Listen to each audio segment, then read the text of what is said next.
आज हम लोग डिस्कस करने जा रहे हैं सुपरपोजिशन प्रिंसिपल। तो ये हमें मालूम होना चाहिए कि सुपरपोजिशन प्रिंसिपल ऐसा नहीं कि केवल हम लाइट में ही डिस्कस करते हैं, इलेक्ट्रोस्टैटिक्स में भी आपने प्लस टू में पढ़ रखे हैं सुपरपोजिशन प्रिंसिपल। प्लस टू में इवन लाइट वाले चैप्टर में भी ऑप्टिक्स में आपने पढ़ रखे हैं, और नो डाउट ग्रेजुएशन में हम लोग लाइट ऑप्टिक्स पढ़ रहे हैं और उसमें भी इंटरफेरेंस ऑफ लाइट है, उसी में हम डिस्कस करने जा रहे हैं। तो what is basically superposition principle? देखो यहाँ पर ना लिखा है प्रिंसिपल तो एक तरह से वो लॉ हो गया सुपरपोजिशन, मतलब इसको आप कह सकते हो सुपर इम्पोज। मतलब कि दो अगर कहीं पर वेव है, अगर वो सुपर इम्पोज हो जाए एक दूसरे पे तो उसको हम सुपरपोजिशन कह सकते हैं। सिंपल आप समझो कि दो वेव है, एक कोई वेव है इस तरह का, एक वेव हमने इस तरह का रिप्रेजेंट कर दिए।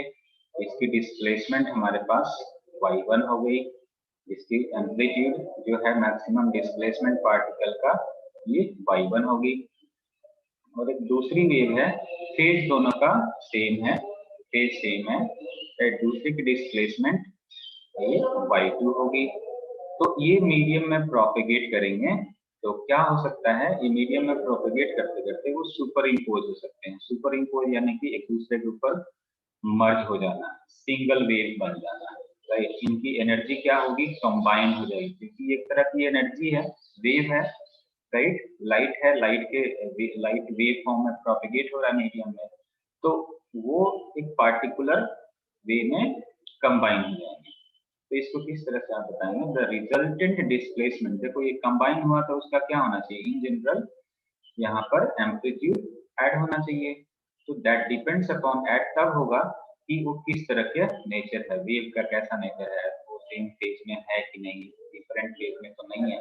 डीप मतलब वहां पर अगर वो अपोजिट फेज में हो जाएंगे तो उनका जो रिजल्टेंट जो इन दोनों से मिल करके वेव बनेगा, नो डाउट उसका एम्पलीट्यूड इंक्रीज होना चाहिए।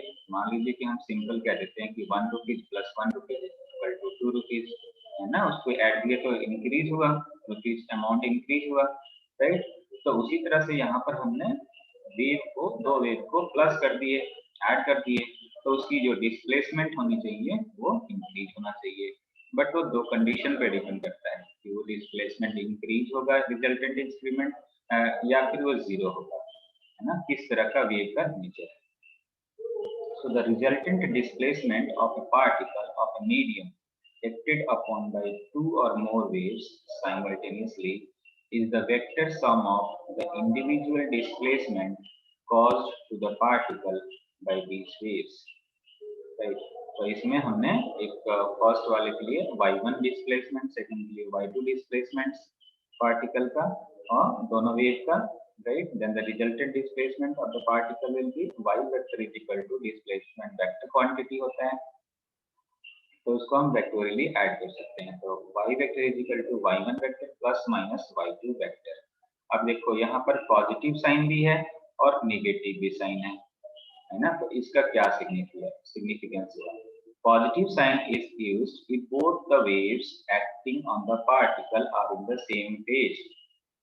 अगर पार्टिकल पे जो वेव उसके साथ एसोसिएटेड है, अगर वो दोनों सेम फेज में है, ये सेम फेज में, ये पॉजिटिव में है, ये भी पॉजिटिव में है, ये निगेटिव में है, ये नेगेटिव में है, इसको हम सेम फेज में कहेंगे। अगर ये फेज चेंज हो जाएगा, इसका मतलब कि ये ऐसे है और एक दूसरा वेव को हमने इस तरह से रिप्रेजेंट कर दिया, है ना, या फिर वो वेव हो सकता है कि इस तरह से वो प्रोपेगेट हो रहा है, वो कोसाइन वेव हो गया, राइट। तो फिर इसको, इसमें जो इसका जो क्या कहते हैं, इसको जब सम करेंगे उसको हम सेम फेज में नहीं कर सकते, हम कह सकते हैं। तो negative sign that is used if both the waves acting on the particle are out of phase। out of phase that means कि just opposite हो गया या फिर उससे just डिफरेंट है, that is called out of phase. तो ये ध्यान रखिएगा कि अब इसमें केस में आप क्या कह सकते हैं कि अगर कोई इस तरह का वेव होगा तब तो आप पॉजिटिव बात कर देंगे, y is equal to y vector is equal to y1 plus y2 vector. अगर वो अपोजिट हो गया तो यहाँ पर y1 माइनस y2, अगर ये इसकी एम्पलीट्यूड इक्वल, डिस्प्लेसमेंट इक्वल हो जाएगा तो रिजल्टेंट एम्पलीट्यूड कितना हो जाएगा, जीरो हो जाएगा। जीरो किसके लिए होगा? आउट ऑफ फेज वाले के लिए। आउट ऑफ फेज वाले के लिए रिजल्टेंट डिस्प्लेसमेंट जीरो हो जाएगा। राइट, तो इसी कॉन्सेप्ट से हम इवन इंटरफेरेंस के जो दो टाइप्स है उसको हम एक्सप्लेन कर सकते हैं, that is constructive interference and destructive interference. उसको अभी हम बॉदर करेंगे।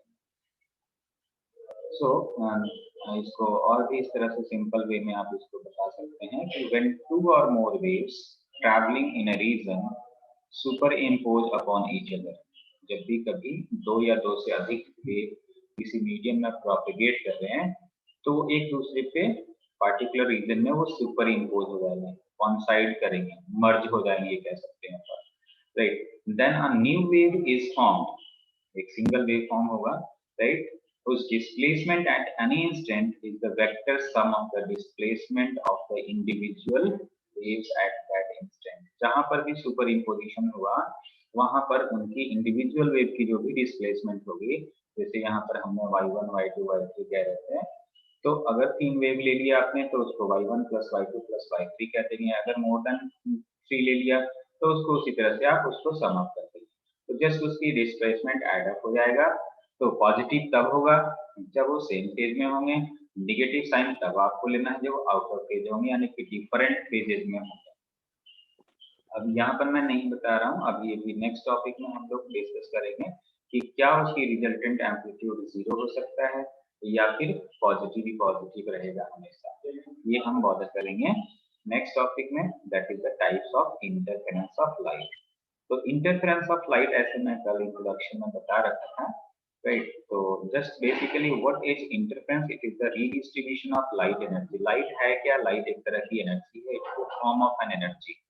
Right? इसको आप पैकेट्स ऑफ फोटोन कह सकते हो, बंच ऑफ फोटॉन्स कह सकते हो, है ना, पैकेट्स ऑफ एनर्जी कह सकते हो।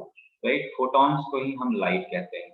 राइट, जिसकी स्पीड ऑफ लाइट कितनी होती है? 3 × 10⁸ मीटर पर सेकंड। कई सारे कैरेक्टरिस्टिक्स है, नो डाउट वन पेज आपने पढ़ रखे हैं characteristics of electromagnetic wave. Right, तो इलेक्ट्रोमैग्नेटिक वेव तो एक बहुत ही बड़ा टॉपिक हो गया। राइट, तो उसमें से हम जस्ट एक पार्ट को डिस्कस कर रहे हैं यहाँ पर, पार्टिकुलर लाइट का यहाँ पर डिस्कशन हो रहा है। तो so the redistribution of light energy due to the superposition of light waves. देखिए, redistribution of light energy due to the superposition of light waves। Light waves के सुपरपोजिशन की वजह से क्या होती है? एनर्जी रीडिस्ट्रीब्यूट हो जाती है। कैसे रीडिस्ट्रीब्यूट होगी इसको समझिए, क्योंकि डिस्प्लेसमेंट किससे रिलेट करेगा? डिस्प्लेसमेंट यानी कि एम्पलीट्यूड हुआ मैक्सिमम, जो यहाँ पर इस तरह का मैं डायग्राम बनाता हूँ। बेसिकली डिस्प्लेसमेंट क्या है? ये किस चीज को रिप्रेजेंट कर रहा है? ये जो लोकेशन जो रिप्रेजेंट कर रहा है, ये पार्टिकल का मोशन का रिप्रेजेंटेशन है। पार्टिकल का मोशन का, ये पार्टिकल का लोकेशन रिप्रेजेंट करता है। फेज क्या बताता है? फेज टाइम के साथ पार्टिकल का लोकेशन बताता है कि पार्टिकल पॉजिटिव वे में कितना वो डिस्प्लेस हुआ, पॉजिटिव वे में उसकी कितनी डिस्प्लेसमेंट हुई, नेगेटिव वे में कितनी डिस्प्लेसमेंट हुई, दैट इज फेज। राइट, तो यहाँ पर उसकी मैक्सिमम डिस्प्लेसमेंट हुई इस लोकेशन पे, that is called maximum displacement, और you can say that amplitude of this wave. Right, इसको आप एम्पलीट्यूड कह सकते हैं। तो amplitude is directly proportional to that intensity, and intensity is related with energy. Right, तो ओवरऑल एनर्जी का redistribution हुआ। राइट, एनर्जी रीडिस्ट्रीब्यूशन हुआ क्यों? क्योंकि यहाँ पर लाइट वेव्स का सुपरपोजिशन हुआ, लाइट वेव सुपर इम्पोज हो गए, एक सिंगल हो गया। Right, and that was emitted by two source of light, and that is called interference of light।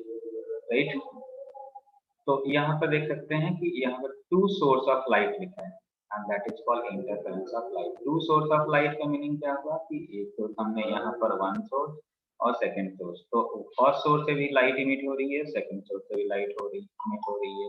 अब कंडीशन ये रहेगा कि दोनों से जो लाइट वेव इमिट हो रही है वो सेम फेज में होने चाहिए, तभी वो सुपर इम्पोज होंगी। इवन डिफरेंट फेज में हुई तो सुपरपोजिशन होगी, लेकिन उसकी जो इंटेंसिटी होगी, जो एनर्जी होगी, उस पर फर्क पड़ सकता है। Right, so when two adjacent source, बहुत ही nearby source of light, two adjacent source of light emit continuous waves। देखो बेटे, इसको ना आप लोग बहुत ही कंसंट्रेट होकर समझिए, इसमें बहुत इंटरेस्टिंग फिजिक्स है। ये सब चीजें समझ में आएंगे तो आगे बहुत ही अच्छे से इंटरेस्ट आपका बनना है, राइट। और चीजें समझ में आएगी क्योंकि बहुत ही एडवांस हो जाएगा, इसके बाद जो टॉपिक्स होंगे वो एडवांस हो जाएंगे। बट इन सब चीजों को समझ लो कि फेज क्या है, एम्पलीट्यूड क्या है, फ्रीक्वेंसी क्या है, और सुपर पोजिशन क्या है, इंटरफेरेंस क्या है, ये सब टर्म कीवर्ड्स जो है ना, इसका हर एक का मतलब सिंगल सेंटेंस में आपको डेफिनेशन मालूम होना चाहिए, तो उसको समझ में आना चाहिए, तभी आपके आगे की चीजों को समझ पाएंगे, राइट। तो देखिए, when two adjacent source of light emit continuous waves of same amplitude, क्या कंटिन्यूअस वेव्स इमिट कर रहे होंगे दो सोर्स, फर्स्ट सोर्स है, दो सोर्स, सेकंड सोर्स है, और वो वेव्स इमिट कर रहे हैं। भाई लाइट क्या है, एक तरह का वेव्स है, एक तरह की एनर्जी है ना। जैसे कि मान लीजिए कि एक तो हम लाइट की बात कर लेते हैं, एक साउंड की बात करते हैं, तो एक साउंड में भी हम कह देते हैं कि वो भी एक तरह की एनर्जी है ना, एक तरह की डिस्टरबेंस है जो कि मीडियम में प्रोपिगेट करता है, राइट। तो continuous waves of same amplitude, यानी कि इससे भी इस तरह की वेव इमिट हुई और इससे भी इस तरह की वेव इमिट हुई, एंड सेम वेवलेंथ, इसकी वेवलेंथ भी सेम हो। वेवलेंथ मालूम है आपको, the distance between two consecutive crest और trough, that is called wavelength. देखो यहाँ पर वेवलेंथ लैम्डा से रिप्रेजेंट करते हैं, राइट। वेवलेंथ, वेव की लेंथ कितनी है, right? The distance between two consecutive thrust or trough, that is called wavelength. And same phase का मतलब क्या हुआ? phase का मतलब है कि वो लोकेशन क्या है पार्टिकल का, क्या पार्टिकल सेम वे में प्रोपेगेट कर रहा है दोनों वेव में, यहाँ से भी इस तरह से, इस तरह से इसमें भी, और इस तरह से इसमें भी, है ना, प्रोपेगेट कर रहा है। और you can say that constant phase difference, अगर फेज डिफरेंस भी हो तो through out the motion, through out the propagation जो फेज डिफरेंस हो कांस्टेंट हो, ड्यूरिंग द प्रोपेगेशन वो फेज डिफरेंस उसका चेंज ना हो, है ना, मतलब उसमें डिफरेंस ना आए। डिफरेंस आ गया तो इसका मतलब कि वो सुपर इम्पोज नहीं होगा।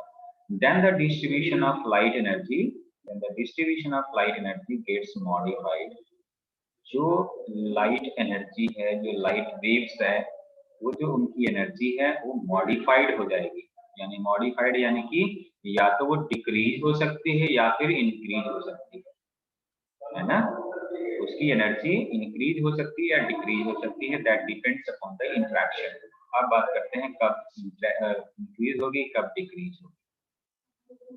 देखिए, at the points where the crest और trough, at the point where the crust or trough of one wave falls on the crest or trough of the second wave, then the amplitude of the resultant wave increases, and hence the intensity or energy of light at those points becomes maximum, right? अब crust trough क्या होता है, ये crust हो गया, एक trough हो गया, तो जिस वेव का क्रस्ट टू क्रस्ट, देखो at the points where the crest और trough of one wave falls on the crest और trough of the second wave, मतलब सेम एक दूसरा वेव भी हम इसी तरह से, जैसे कि मान लीजिए कि डॉटेड मैंने रिप्रेजेंट कर रखा हूँ, एक सॉलिड लाइन से रिप्रेजेंट कर रखा हूँ, तो अगर इस तरह का कोई वेव हो मीडियम में और वो प्रोपेगेट कर रही हो तो क्या हो जाएगा, then the amplitude of resultant wave increases, उस केस में एम्पलीट्यूड क्या हो जाएगा, उसका इंक्रीज हो जाएगा, किस प्रिंसिपल के थ्रू, सुपरपोजिशन के प्रिंसिपल के through, y is equal to y1 plus y2, तो एम्पलीट्यूड इंक्रीज हो गया, then we can say that intensity that means की एनर्जी, इंटेंसिटी और energy of light at those points becomes maximum. जहां पर भी ये फिनोमिना होगा कि ये कॉन्साइड सुपर इम्पोज हुए, उस लोकेशन पे इंटेंसिटी क्या होगी, मैक्सिमम हो जाएगी, and that is called constructive interference of light. अब ऐसे इसमें फिगर बना रखा है लेकिन पेज फ्लड ना होता तो इसमें, इसलिए जस्ट मैं एक बार इसको रिप्रेजेंट कर देता हूँ, यहाँ पर इसको रिप्रेजेंट कर रखा है, आप चेक कर सकते हैं, जरा मैं इसको जूम करूँ, एक ही डायग्राम में इसको रिप्रेजेंट कर दिया गया कि किस तरह से ये कंस्ट्रक्टिव इंटरफेरेंस होगी। देखिए यहाँ पर दो सोर्स से जो लाइट इमिट हो रही है, एक वेव फर्स्ट रिप्रेजेंट कर दिया गया, एक वेव सेकंड रिप्रेजेंट कर दिया गया, राइट। और जब ये सुपर इम्पोज हुई तो उसकी रिजल्टेंट वेव को इस तरह से रिप्रेजेंट किया। दैट मीन्स कि ये इसकी डिस्प्लेसमेंट है इंक्रीज हो गई, ये देखो डिस्प्लेसमेंट वर्सेस टाइम रिप्रेजेंटेड है वेव, राइट। तो ये हुआ कंस्ट्रक्टिव इंटरफेरेंस। तो इस तरह से एनर्जी मॉडिफाई हो जाती है इंटरफेरेंस फिनोमेना। अब बात करते हैं हम लोग इसके just opposite, that is destructive interference. But at the points where the crust of one wave falls on the trough of second wave, the amplitude of the resultant wave becomes zero, and hence the intensity of light becomes minimum, that is zero, and that is called destructive interference. देखो यहाँ पर destruct लिखा है ना, यानी कि intensity क्या हो गई, जीरो हो गई, एनर्जी क्या हो गई, जीरो हो गई, right. Therefore, the distribution of light energy, देखिए डिस्ट्रक्टिव को यहाँ पर एग्जांपल से मैं जो डायग्राम था उसको बता दूं, फिर से डेफिनेशन तो वही लिखा है, डेफिनेशन तो हम लोग कई बार पढ़ चुके हैं। देखिए क्रस्ट और ट्रफ को ये मैच नहीं कर रहा है, ये फर्स्ट वेव को रिप्रेजेंट कर दिया, राइट, और ये सेकंड वेव को रिप्रेजेंट कर दिया, जस्ट आउट ऑफ फेज है, अपोजिट फेज में है। तो इनकी जो देखो यहाँ पर ये पॉजिटिव है, ये निगेटिव है, डिस्प्लेसमेंट सेम इसको हम कह सकते हैं। तो मान लो कि ये 1 सेंटीमीटर है या 1 माइक्रोमीटर है, इधर भी 1 माइक्रोमीटर है, राइट। तो इसकी जो कंबाइंड 1 माइक्रोमीटर क्या हो जाना है, सब्ट्रैक्ट करोगे 0 हो जाएगा। तो ये इंटेंसिटी इसकी क्या हो गई, ये जो स्ट्रेट लाइन टाइम के साथ रिप्रेजेंट है, that is the resultant displacement of the wave in the destructive interference, right। तो ये ध्यान रखिएगा, ये डायग्राम बहुत इंपॉर्टेंट है। डिस्ट्रक्टिव इंटरफेरेंस को आप किस तरह से रिप्रेजेंट करोगे, या आप यहाँ पर बता सकते हो कि क्यों इसकी इंटेंसिटी जीरो हो रही है, क्योंकि इंटेंसिटी जीरो इसलिए हो रही है क्योंकि इसका एम्पलीट्यूड है, जो इसका फेज है, ये दोनों वेव का फेज डिफरेंस है, मतलब आउट ऑफ फेज है, दोनों वेव जो है सेम फेज में नहीं है, राइट। तो यहाँ पर देखिए डेफिनेशन को उसी को एक बार फिर से बता दिया, the distribution of light energy gets modified. जो लाइट एनर्जी मीडियम में प्रोपेगेट हो रही थी डिफरेंट सोर्सेज से, वो मॉडिफाइड हो सकती है, या तो वो इंटेंसिटी किसी पॉइंट्स पे सुपर इम्पोज करेगी सेम फेज में, तो वहां पर इंटेंसिटी मैक्सिमम हो जाएगी, और जहां पर सुपर इम्पोज डिस्ट्रक्टिव हो रहा है यानी कि आउट ऑफ फेज में सुपर इम्पोज हो रहे हैं, तो उस केसेस में इंटेंसिटी जीरो हो जाएगी, right. So modified due to the superposition of light waves, and that this phenomena, this type of process in the light, that is called interference of light।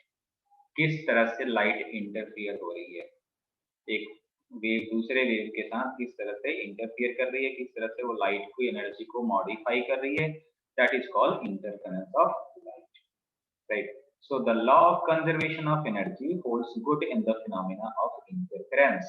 Conservation of energy मालूम है आपको, ऐसा नहीं कि energy को आप कह सकते हो कि एनर्जी को हम क्रिएट कर सकते हैं और डिस्ट्रॉय कर सकते हैं। एनर्जी को हम कभी भी क्रिएट नहीं करते हैं, ना तो हम उसको डिस्ट्रॉय करते हैं, right. We can transfer one form of energy into another form, right, one form of energy into another form. जैसे कि मेरे पास एनर्जी है, उसको मैं साउंड एनर्जी में कन्वर्ट कर रहा हूँ। मैंने, हम लोग फूड क्यों, कोई भी खाना खाते हैं वो क्यों खाते हैं, क्योंकि हमें वो एनर्जी, हमारे पास जो बॉडी में जो मशीन है वो वर्क कर रही, तो वर्क करने के लिए उसको एनर्जी चाहिए, राइट। तो जैसे कि हम अभी क्लास लगा रहे हैं, तो उसको एनर्जी कहाँ से मिलेगी, कहीं ना कहीं वो एनर्जी हमने इनपुट में लिए, राइट, वो फिर मैं उस एनर्जी को यूज कर रहा हूँ, राइट। तो ये हमारी पास जो एनर्जी है, तो उसी तरह से लाइट एनर्जी है, तो लाइट एनर्जी को हम किसी दूसरे फॉर्म में कन्वर्ट कर सकते हैं। ऐसा नहीं कि उसको हमने कह दिया कि वो जीरो का ये सिग्निफिकेंस नहीं हुआ कि वो डिस्ट्रॉय हो गई एनर्जी, वो लॉस हो गई, तो ऐसा नहीं कह सकते हैं। तो law of conservation of energy holds good in the phenomena of interference. In interference, energy is redistributed so that the light energy missing at one point where the destructive interference takes place appears at another point where the constructive interference occurs, right?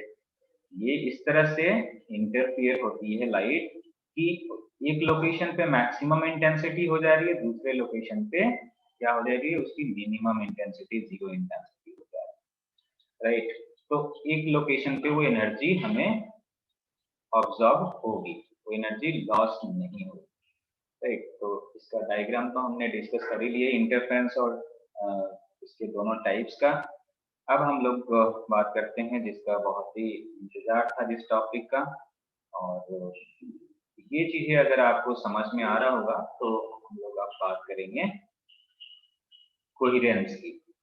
देखिए बहुत ही concentration की इसमें requirement है, क्योंकि अभी तक हम लोगों ने क्वांटम मैकेनिक्स पढ़ रहे थे, जो चीजें हमें दिख नहीं रही थी, राइट? इवन लाइट के बारे में पढ़ रहे हैं, लाइट को हम केवल विजिबल पार्ट को ही देख पाते हैं, लाइट तो एक ब्रॉड ही टॉपिक है, राइट? उसके बारे में हम इवन जो नहीं दिख रही हैं उसके बारे में भी इवन हम पढ़ते हैं। अब कह सकते हैं कि फोटोन को तो हमने कभी देखा नहीं है ना, लेकिन वो फोटोन जो जिसको हम कहते हैं उसी के वजह से हम चीजों को देख पाते हैं, राइट? तो कोहेरेंस की बात करते हैं, कोहेरेंस, राइट? तो इसको हम किस तरह से समझ सकते हैं, फेज से समझ सकते हैं। कहते हैं ना कि सेम फेज में होना चाहिए वेव, जो डिफरेंट सोर्स से भी इवन लाइट इमिट हो रही है, तो जो उसका फेज हो ना वो सेम होना चाहिए। फेज का मतलब आपको बता दिया कि उसकी जो लोकेशन हो जो क्रस्ट और ट्रफ की वो सेम हो, या फिर पार्टिकल का जो लोकेशन है वो सेम हो, तो उस केस में हम वेव को कह सकते हैं कि वो अगर वो सेम फेज में होगी तो उसको हम कोहेरेंट कह सकते हैं, अगर वो डिफरेंट फेज में हो जाए तो उसको हम इनकोहेरेंट कह सकते हैं। तो ये तो मैं यहाँ पर ब्रीफ बताया, बट इसको डिटेल में यहाँ पर अभी समझिए कि ऑर्डिनरी सोर्स ऑफ लाइट को लेते हैं। एग्जांपल हम लेते हैं कोई इलेक्ट्रिक बल्ब, राइट? हमारे पास अगर कोई इलेक्ट्रिक बल्ब है, ऑर्डिनरी लाइट सोर्स हो गया, right? Why it is ordinary light source? क्योंकि इसमें हमने उसको पार्टिकुलर डायरेक्शन में हमने उसको पॉइंट आउट नहीं किया, पार्टिकुलर डायरेक्शन में वो लाइट प्रोपेगेट नहीं हो रही है, राइट? सारे डायरेक्शंस में वो लाइट इमिट कर रही है, that's why that is the ordinary source of light. अगर हम लेजर की बात करते हैं तो ऑर्डिनरी सोर्स ऑफ लाइट नहीं होता, राइट? तो ऑर्डिनरी सोर्स ऑफ लाइट, देखिए ये ना जो लास्ट टॉपिक है पोलराइजेशन, उसका कॉन्सेप्ट है ना? तो मैं यहाँ पर ये बॉदर कर रहा हूँ, तो इसको आपको समझ लीजिए कि ऑर्डिनरी सोर्स ऑफ लाइट क्या होता है। दैट मीन्स वो सारे डायरेक्शंस में लाइट इमिट करे, राइट? तो that emits light in all direction randomly, बिल्कुल रैंडम वे में सारे डायरेक्शंस में वो लाइट इमिट करे।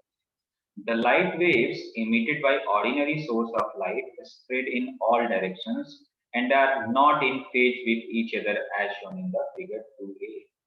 अब उस ऑर्डिनरी सोर्स से जो लाइट इमिट हो रही है, बल्ब से जो लाइट इमिट हो रही है, वो जरूरी नहीं है कि वो सेम फेज में हो, right?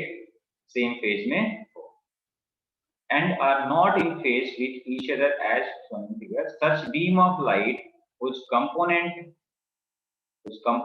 waves are not in phase with each other is called incoherent beam of light.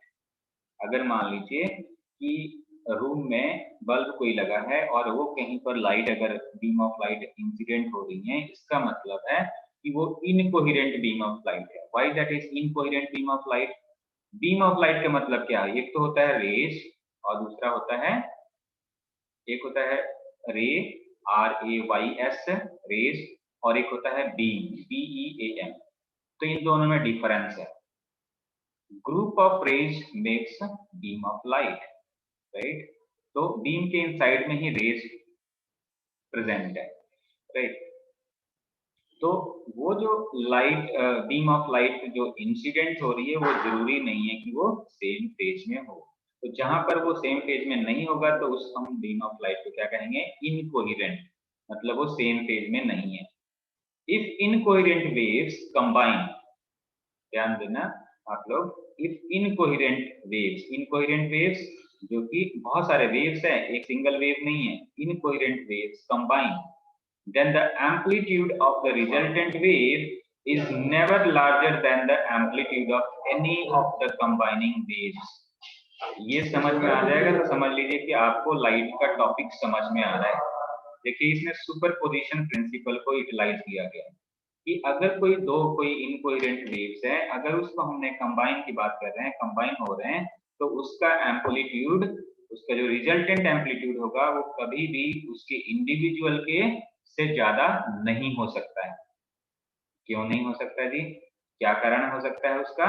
Superposition principle उसका कारण हो सकता है, राइट? क्योंकि वहां पर कैसा होगा? डिस्ट्रक्टिव इंटरफेरेंस होने लगेगा, क्योंकि वो आउट ऑफ फेज है ना? आउट ऑफ फेज में हम क्या कह सकते हैं कि इनकोहेरेंट बीम वहां पर एग्जिस्ट कर रहा है, राइट? अब देखिए, light waves emitted by laser source are always in phase. एक सेकंड होल्ड कीजिएगा।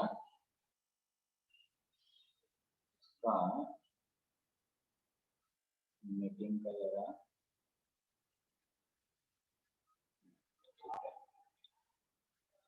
Light waves emitted by laser source. अब लेजर नेक्स्ट सेमेस्टर में हमें बहुत डिटेल में पढ़ना है, 1-2 महीना केवल लेजर के बारे में डिस्कस करना है।